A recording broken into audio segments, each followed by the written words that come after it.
this little guy, we live from Upland to Court, and this little guy was, we were in the backyard playing, and he saw them, and just, so we drove around on the other side, and just cruising. I think it's, I couldn't imagine being on the other side. So now he's making now. Being the actual enemy. I'd be really scared. That's all I gotta say. They do it in Yuma too, right? Mm-hmm. Yeah, here, that's what I heard. Yeah. Hey, that's it.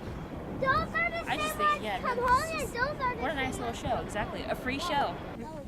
It's pretty good. People are out and about right Yeah, now, I want getting their keep minds this. off of the I want to fuel keep this price and rock. everything else that's going bad. I want to keep this rock. Okay. You go put it in your car. And this is something that you can come out to with the family, and it's free. So. Yeah, and Exactly. it's free, yeah. Here they come, hey, check it out.